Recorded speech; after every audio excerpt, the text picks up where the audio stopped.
দিনটা ছিল 7 ফেব্রুয়ারি মানে রোজ ডে।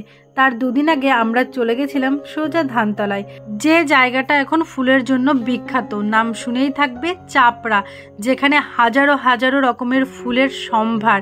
এখানে আমার দুটো ননদের বাড়ি, তো আমরা এখন আছি ছোট ননদের বাড়ি। এই দিয়ে 4-5 বার হয়েছে এই বাড়িতে এসেছি, কিন্তু এই বাড়ি ছাড়া আর কখনো কোথাও যাওয়া হয়নি। পাশেই আছে মস্ত বড় এক ফরেস্ট, আর এই হলো আমার ছোট ননদ। তো ননদের একটু শরীরটা খারাপ, সেই কারণেই আমাদের এখানে আসা। এই হলো সেই মস্ত ফরেস্ট, যা ঘুরে দেখতে একদিন সময় লাগে। এদিকে আবার বরকে ঠ্যাস মেরে বলেছি, তুমি তো দিদিদের বাড়িতেই শুধু নিয়ে আসো, আশেপাশে কোথাও তো কখনো ঘুরতে নিয়ে যাও না। তাই বাইকে চাপিয়ে আমাকে সোজা নিয়ে আসলো এখানে ফুল বাগান দেখাবে বলে। যেহেতু ছিল রোজ ডে, তাই বরবাবুকে বললাম, দিন ফুরিয়ে রাত হতে চলো, তুমি তো একটা গোলাপ আমাকে দিলে না, কেমন প্রেমিক হেগো তুমি। বরবাবু ওদিকে উল্টে বলল, গোলাপ ফুল দেবো কি, তোমাকে তো পুরো গোলাপের বাগান এনে দিয়েছি। ওই যে দূরে দেখছো, 6-7 পা ফেলো, তোমার জন্য গোলাপের বাগান হাজির। গোলাপের বাগানে যেতে যেতে দর্শন মিলল রজনীগন্ধার, আর এর গন্ধ যে আমার এতই ভালো লাগে, ফুল ছিঁড়ে নিয়ে দিলাম কানে গুজে।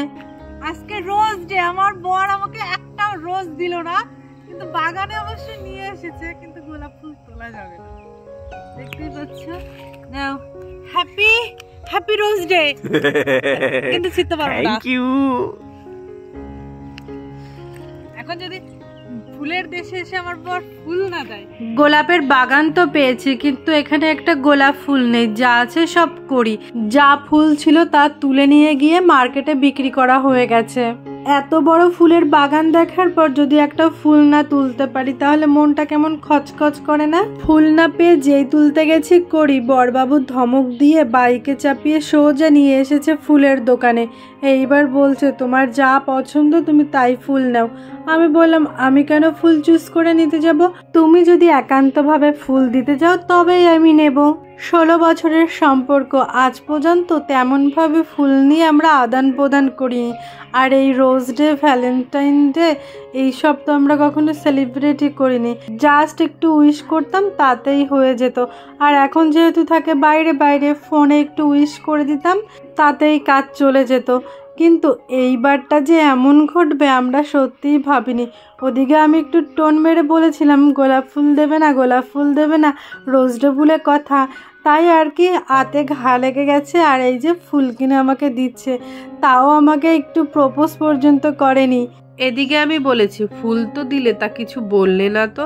ওনার একটাই কথা, ফুল নিলে নাও, না নিলে না নাও। আমি কিন্তু অত শত বলতে পারবো না বাপু। তারপরে ফুলটা শেষমেশ নিয়েই নিতে হলো আমার। তারপর কিছু বাজারঘাট করার ছিল, সেগুলো করে আমরা সোজা চলে এসেছি বাড়িতে। আর বাড়িতে হ্যাপি রোজ ডে দিয়ে আমি আবার রিটার্ন প্রপোজ করে দিলাম, যদি আবার বলে ফেলে যে আমি ওকে কিছু দিইনি। তো কেমন লাগলো আজকের ভিডিওটি অবশ্যই লাইক কমেন্ট শেয়ার করে জানাবে। দেখা হচ্ছে নেক্সট ভিডিওতে। টাটা।